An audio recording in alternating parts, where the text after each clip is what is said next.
reindeer fat, seal oil, snow, and berries. Okay, I'm willing to eat one, maybe two of those things. I am back with video number 2 in my 50 state dessert challenges. To see video number 1, the Alabama Lane cake, check out this video linked above.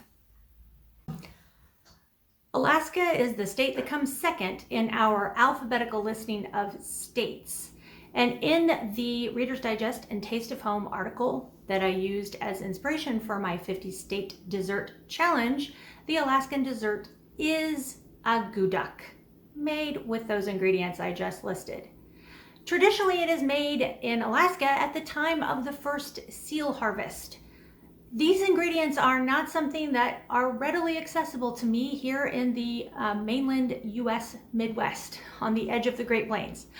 There is an alternative that you can make with vegetable shortening and sugar, but that doesn't actually sound any more appealing. I am a fairly adventurous eater and I will try most things at least once. So if I found someone who had the resources necessary to make a guduk, I would probably try it once. I don't know, what about you? Would you be adventurous enough to try a dessert made out of reindeer fat, seal oil, snow, and berries? Let me know in the comments. So since I can't get the ingredients to make authentic aguduk, and the vegetable shortening and sugar version doesn't sound very appetizing, I'm going off book for state number 2 and making my own recipe for mixed berry pie. Berry desserts are very popular in Alaska because they have a lot of different edible berries that grow there and not a whole lot of other fruit options that grow there. This is a ridiculously easy pie to make with only 4 main ingredients: store-bought pie crust, frozen mixed berries, sugar and cornstarch, and 2 finishing touch ingredients: egg and coarse sugar. As with all baking recipes, we need to start by preheating the oven to 350 degrees. Measure 4 cups of frozen mixed berries into a large bowl. As you're measuring, you want to make sure that you're measuring level and erring on the side of fewer berries rather than more berries. If you get too many berries, you're going to introduce too much extra liquid into the pie. You run the risk of the pie filling overflowing or being loose. Once you have your berries measured, add in your sugar and your cornstarch, 3/4 cup sugar and 1/3 cup of cornstarch, and mix. Set it aside to rest while you prep your pie crust. Roll out 1 pie crust in a 9-inch pie plate. Most of my pies, all of my pies, use a store-bought pie crusts because I am a little intimidated by making my own pie crusts.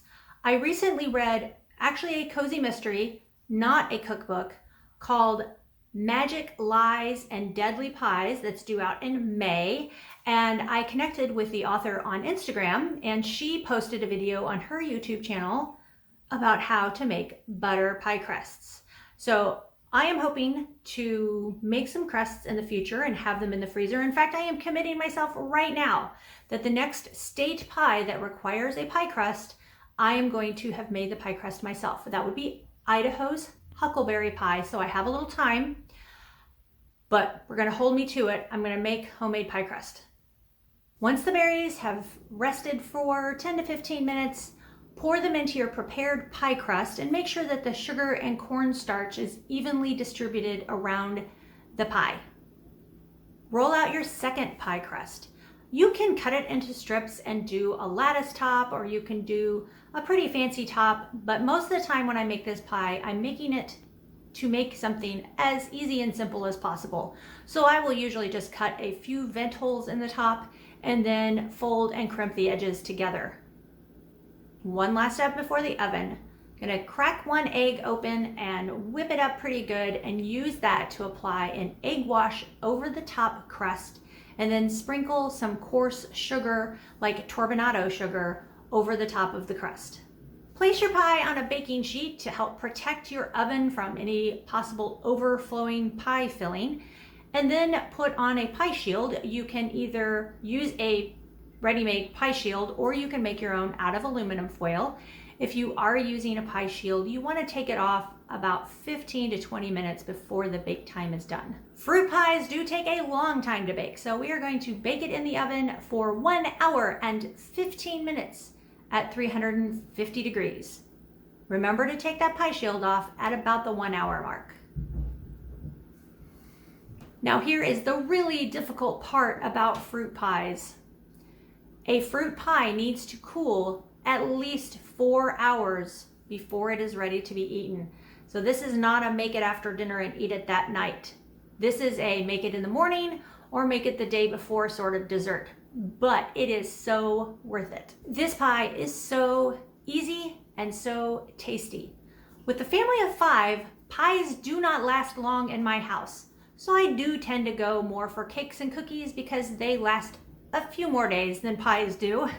But we really love pie in my family. And this one is nice because it's pretty quick and easy to put together. If you want a printable PDF version of this recipe, just head on over to my blog. The link is in the description of this video. But before you go, make sure you hit that subscription and the notification bell so you are notified every time I post new videos about decluttering, baking, and intentional living.